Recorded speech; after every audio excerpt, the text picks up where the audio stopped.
हाँ तो प्यारे छात्र छात्राओं, एक बार फिर से स्वागत है आपके अपने इस YouTube चैनल अस्मिता स्टडी पे।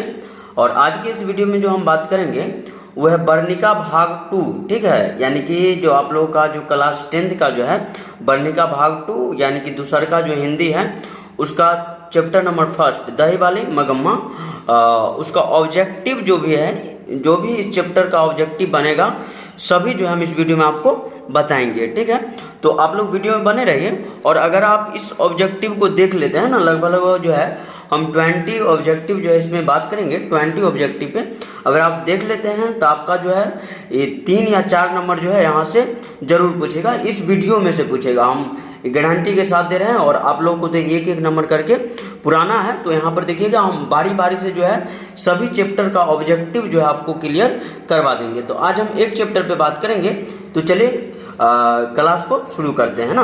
चलिए, आपका जो पहले का ऑब्जेक्टिव है दही वाली मगम्मा कहानी का कहानीकार कौन है। ठीक है, बहुत ही महत्वपूर्ण ऑब्जेक्टिव है। जो भी ऑब्जेक्टिव रहेगा वो एग्जाम की दृष्टि से महत्वपूर्ण रहेगा। और यहाँ से अगर इस वीडियो को देखते हैं तो 3 या 4 नंबर आपका एग्जाम में फिक्स हो जाता है। ठीक है, तो दही वाली मगम्मा कहानी के कहानीकार कौन है? श्री निवास जी हैं। कौन है? श्री निवास जी। ठीक है, चलिए आगे देख लेते हैं। दही वाली मगम्मा कहानी के प्रमुख पात्र कौन है? ठीक है, तो बात करेंगे दही वाली मगम्मा कहानी के प्रमुख पात्र के, तो वो है मगम्मा। कौन है? मगम्मा। ठीक है, चलिए आगे देख लेते हैं। मगम्मा क्या बेचती थी? तो ये आप लोगों को पता होगा, मगम्मा जो है दही बेचती थी। क्या बेचती थी? दही बेचती थी। ठीक है, चलिए आगे का क्वेश्चन है, मगम्मा के बहू का नाम क्या था? तो मगम्मा के बहू का नाम था नजम्मा। क्या नाम था? नजम्मा। ठीक है, चलिए 5 नंबर क्वेश्चन है आपका, मगम्मा को किसके साथ विवाद था? तो मगम्मा को अपने बहू के साथ विवाद था। ये बात पूछने वाला है। ये शॉर्ट क्वेश्चन जो है वहाँ पे पूछता है, छोटा मोटा बात जो कहानी से रिलेटिव रहता है। ठीक है, चलिए आगे देख लेते हैं। नजम्मा मगम्मा की कौन थी? तो बहू। नजम्मा मगम्मा की कौन थी? बहू। और बात करें क्वेश्चन नंबर 7 की, तो करा श्रीनिवास जी का जन्म कहाँ हुआ था? तो श्रीनिवास जी का जो जन्म हुआ था वो कोलार कर्नाटक में पड़ता है। कहाँ? कर्नाटक। यानी कि हम एक तरह से कह सकते हैं जे श्रीनिवास जी का जो जन्म है कोलार नामक स्थान पे हुआ था। कौन से राज्य में?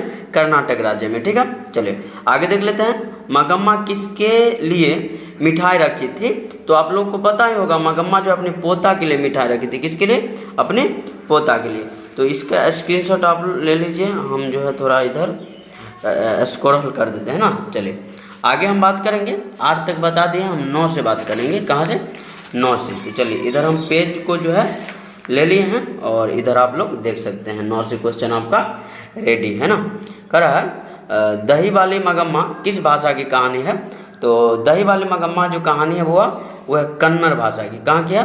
कन्नड़ भाषा। ठीक है, चलिए आगे देख लेते हैं। दही वाली मगम्मा कहानी में बहू ने, ठीक है, सास के साथ समझौता क्यों कर लिया? तो ये बहुत इंटरेस्टिंग क्वेश्चन है ना। कह रहा है जो दही वाली मगम्मा कहानी में बहू ने सास किसके साथ समझौता क्यों कर लिया? तो ये तो आप लोग को भी पता होगा, जो बहू जो है डर गई थी कि कहीं हमारे सास जो है कहीं सबको जो है रंगप्पा को नहीं दे दे ना। तो इसलिए जो है बहू जो है डर से जो है सास से समझौता कर लेता है। ठीक है, चलिए आगे देखते हैं। अमराई का कुआं कहाँ है? तो अमराई का कुआं रास्ते में है। कौन रास्ता में? जिस रास्ते से होकर के मगम्मा जो है दही बेचने जाती है। आगे कर रहा है अगला क्वेश्चन, B.R. नारायण ने किस कहानी का अनुवाद किया है? तो B.R. नारायण जो है वो दही वाली मगम्मा कहानी का अनुवाद किए हैं। कौन? दही वाली मगम्मा। ठीक है, चलिए आगे देख लेते हैं। 13 नंबर, मगम्मा अपना पैसा कहाँ रखना चाहती है? तो मगम्मा जो अपना पैसा जो है माँ जी के पास रखना चाहती है, यानी कि कथावाचक के पास रखना चाहती है। ठीक है, चलिए आगे देख लेते हैं। रंगप्पा कहाँ का रहने वाला था?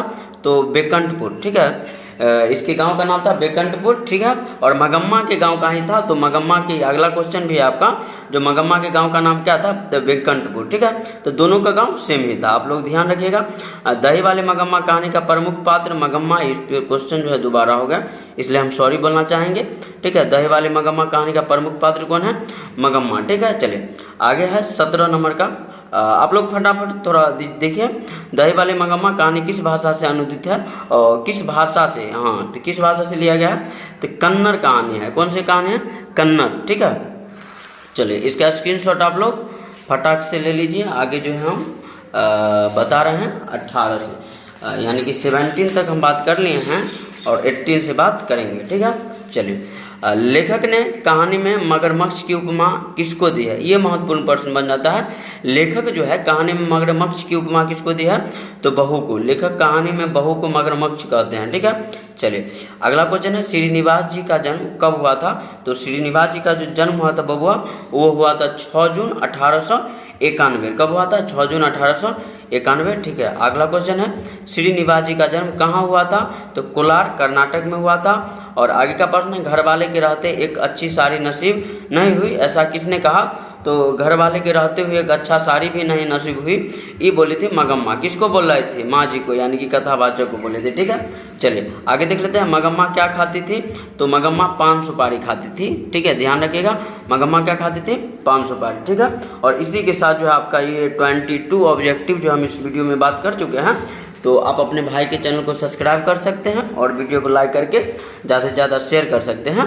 और अगर बात करें हमारे इस चैनल को, तो यहाँ पे जो हम आपको क्लास 12th और क्लास 10th, ठीक है, तो 10th का जो है लगभग जो है सभी सब्जेक्ट का ऑब्जेक्टिव जो है धीरे धीरे अपलोड कर दिया जाएगा।